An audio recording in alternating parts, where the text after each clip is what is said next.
मुंबईत पुन्हा मराठी विरुद्ध गुजराती हा वाद पाहायला मिळतोय। गुजराती सोसायटीत मराठी उमेदवाराच्या प्रचाराला विरोध करण्यात आलेला आहे। घाटकोपरमध्ये गुजराती बहुल सोसायटीत दादागिरी पाहायला मिळते। मराठी उमेदवाराचा प्रचार करण्यास मज्जावही करण्यात आलेला आहे। महाराष्ट्रात गुजराती भाषिकांची दादागिरी वाढली आहे का असा सवाल आता या निमित्ताने उपस्थित होतोय। पाहूया बुलेटिनच्या सुरुवातीलाच हा एक रिपोर्ट।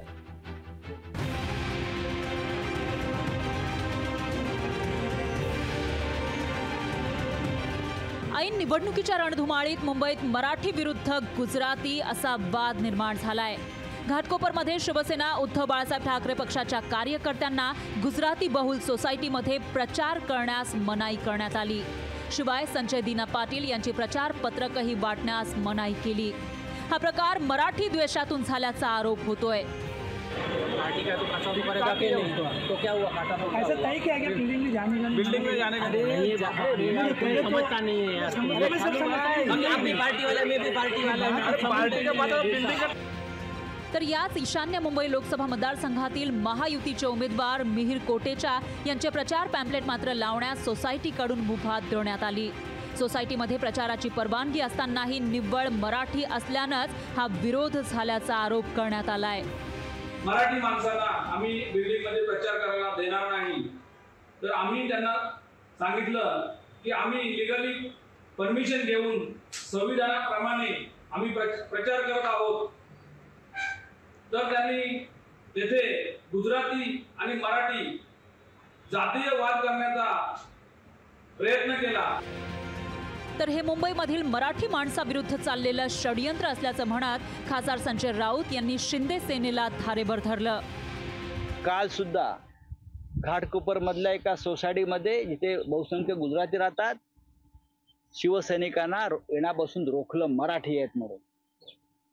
बुलचट शिवसेना काय करते आहेत ना, हे शिवसेना फडणवीस गट सेना आहे, काय करते प्रश्न आमच्या समोर। दरम्यान भाजप नेते नितेश राणेंनी मराठींवर अन्याय सहन करणार नाही असं म्हणतानाच ठाकरे सेनेवर निशाणा साधला। मराठी माणसावर अन्याय कोणच सहन करणार नाही। आणि यासाठी काय उभाटाला काय कोणीतरी कॉन्ट्रॅक्ट दिलेलं नाही। त्या लोकांनी आतापर्यंत मुंबईच्या मराठी माणसाला लुटलेलं आहे। मुंबईत राहणाऱ्या मराठी माणसाचा टक्का कोणामुळे कमी झाला असेल तर ते उद्धव ठाकरे आणि त्याच्या कार्ट्यांमुळे असेल आहे। या निमित्तानं महाराष्ट्राची राजधानी आणि देशाची आर्थिक राजधानी मुंबईत पुन्हा एकदा मराठी विरुद्ध गुजराती असा वाद रंगताना दिसतोय। कोणता उमेदवार निवडून द्यायचा हा अधिकार सर्वस्वी मतदारांचा आहे, पण त्याआधीच निवडणूक लढणाऱ्या उमेदवाराला फक्त मराठी असल्यामुळे विरोध होणं ही गोष्ट लोकशाहीसाठी भूषणावह नाही।